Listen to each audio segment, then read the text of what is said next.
morning I'm reviewing your cricket bat.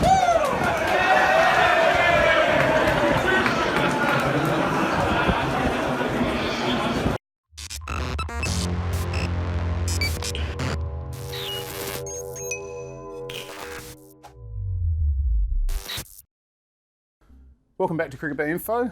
This is a bat that I've been excited about getting my hands on for a few months, and finally it's arrived. This is from David over in Tasmania, and it is one of the last Warner Kabooms. Obviously from the intro you could tell that we were going to do something Dave Warner, and it's not the Spartan Sikander. This is the bat that pretty much changed the rules of cricket. Why did it change the rules of cricket? Well, everybody complained about big bats, and we ended up with this.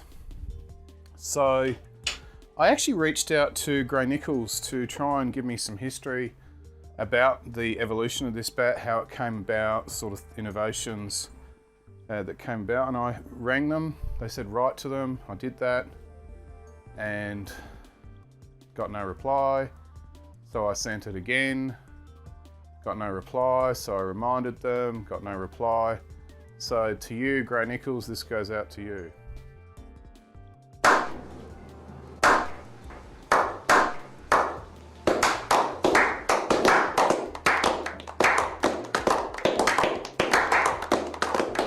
So one of the page followers, Elliot, has kindly done a little bit of research and sent me a whole bunch of links, which I've got in the back of my head and I'll try to refer to during the video. So let's have a look at it. That just is insane. You're looking at a 55mm edge and nearly 80mm spine with hardly any concaving. Put the old straight edge over the top of it, and you're looking probably at about 1.5 millimeters there. All that weight, and there's a fair bit of it in this bat. He gets asked about his different bats, and this is his response. And my weight's probably 211, but I did think they were 2.9 3/4 until Steve Smith brought out his scales. So he believed that his was 2.9.5 or 2.9 3/4, but when they weighed it, it was 211. This particular bat is 214, 215. There were hardly any that you could get your hands on that became much lighter. This one actually arrived about 215, but it's lost weight being in a dry climate down here in Adelaide. So this is the Players edition. There were some variations of this. I think Muirman's put out the replica with writing, and basically the main difference between that and this was it was chopped here and possibly a little bit drier. He said on that particular video I refer to, the link will be in the description, that he probably went through 4 or 5 bats on tour, and the reason is because the way they dry bats these days, secondary drying, no, his bats would have been like balsa wood in reality, and it was just that sheer volume that was holding them together. So they probably lasted 3-4 games if he was lucky. The shot bats themselves didn't have that excessive drying. This particular one, I know that some of you grain lovers out there are going to go, oh, that looks ugly, blah, blah, blah. But you've got to keep in mind, these bats weren't that expensive for what you were getting. $7.50 around there. Let's put the gauge on it and have a look for ourselves. So, oh, I've got that in inches. So there you go. 53.7. The toe edge, fairly rounded. They did tend to bone these pretty well. 20 in the centre's about 25. It says 26, just depends where you measure it from. And the shoulders are about 16. So it's a big bat in volume, and when you get to that spine, I did actually measure this once before. I know it's a 78.5, so I'm not going to put that on it again. And the grain purists are going to go, oh yeah, but it's ugly. Who cares? That's why they call this Players Edition Willow. It's chosen on density and performance. It's not chosen on aesthetics. And yeah, this bat's got uneven grains and it's got some blemishes in it. And it's probably realistically grade 2. 1, 2, 3, 4, 5, 6, 7, 8, and a bit of a 9th grain down the side there. It's not horrible, but you know, if you were buying these bats, you shouldn't have been looking for something that was pretty. This is all about grunt. It's not about precision. And you can see here that mass is so high up in the blade.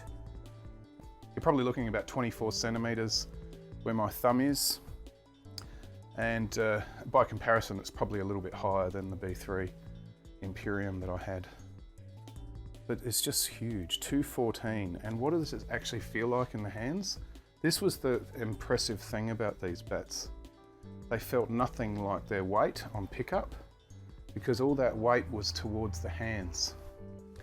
This bat in my hands probably feels between I'd say 210 to 211. So how did it change the laws of cricket? Well, basically that sort of bat arms race couldn't persist. So Warner started using this.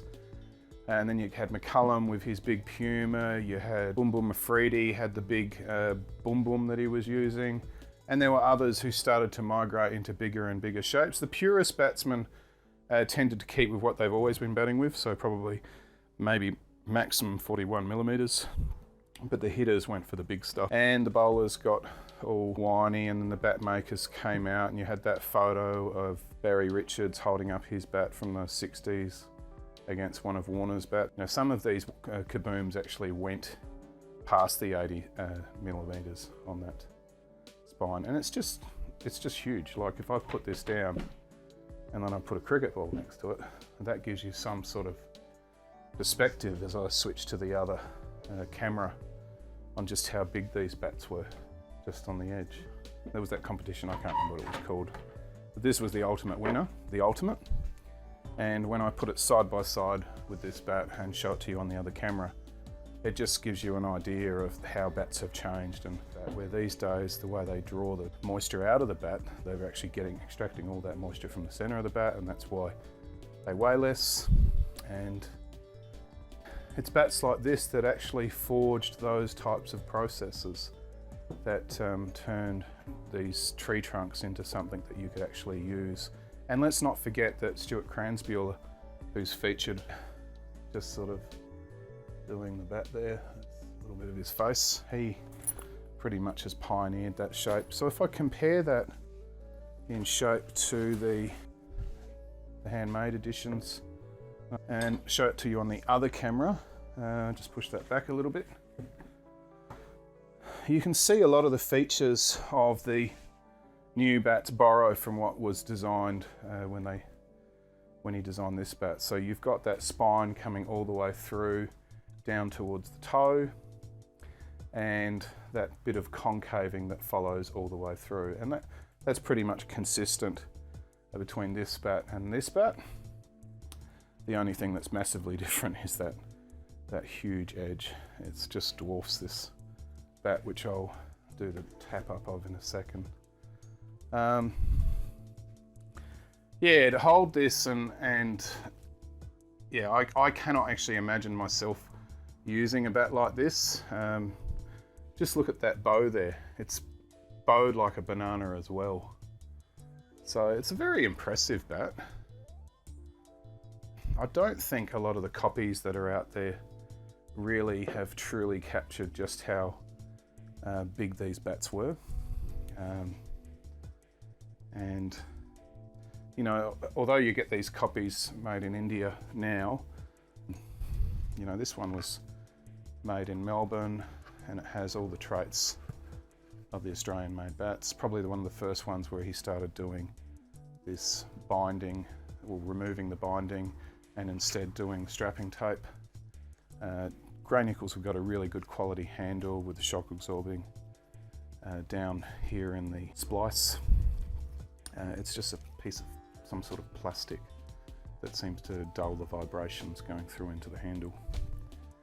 But yeah, the handle shape is nice. It's a good oval shape, semi-oval at the top. I would describe that part there as the bottom as more oval than semi-oval. And this particular one has a T on it. So if you know what year the T's are, you can comment in the description below. The ultimate is a V. So you go backwards from the V, which I think this one would have been made at the end of 2017 for the 2018-2019 season. So what things have changed besides the bats that make the ball fly further to the boundary? Well, one thing is obviously for health and safety, we've brought the boundaries in. They're no longer fielding to the fence line. Players are much fitter than they were. It doesn't matter whether they're holding this particular bat, they're going to be able to hit it out of the screws for 6 far more frequently, as you're seeing in the Big Bash, than they were in the old days. The other thing is they're trained now to do that type of hitting. Back in the 70s and 80s, it was, you know, there's certain players you probably wouldn't bother telling, but most players wouldn't be trained to do that because the game has changed. People are actually learning new skills, borrowing from baseball and power hitting and trying range hitting to try and hit the ball further. And the other thing is, you know, somebody like David Warner has an incredible eye. Sorry, there's a fly there. An incredible eye, as opposed to, well, let's say he's got an incredible eye when he's in Australia on nice flat decks, as we saw when he went over to England. Cue the footage. Oh, has he nicked that? Has he nicked it on the way through? He said that, I'll get you to change your decision to out. You're on screen. Oh, gone. Oh, he's done him again. Edged. Yeah, it's gone. It started with Broad against Warner, and Warner's series finishes in the same way. Doesn't really matter what bat he has in his hands. So once again, we'll do the tap up. Starting at the toe with this bat.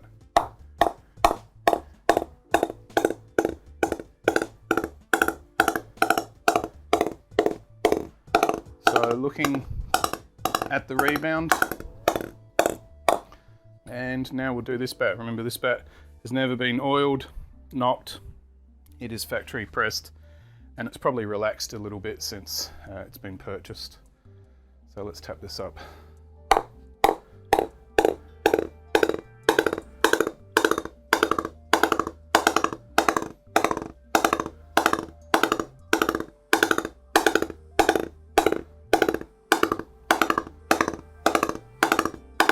So to the grain lovers, who cares? Look at that.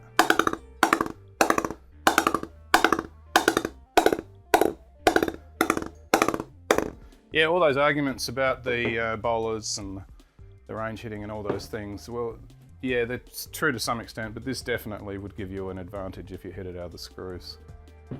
That's just amazing.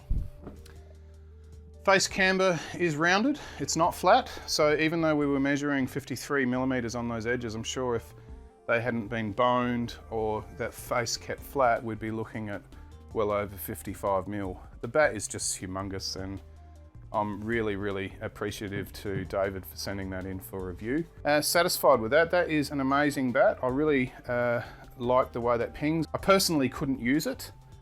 It's just too heavy to wield for me. I mean, its dead weight is still 214, and a 214 bat is a bat that's going to be able to hit it. There you go.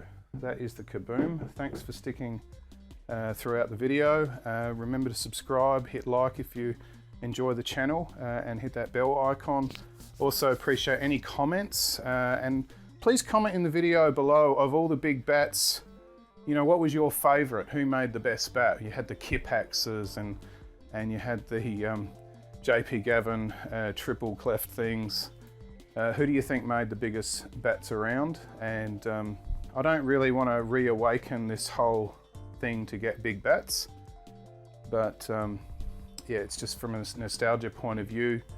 Before the laws changed, can't see these in first class cricket anymore, but you probably see them around the parklands, particularly in minor leagues and non-sanctioned games. So well done to Gray-Nicolls, the Kaboom Players Edition. What an outstanding bat.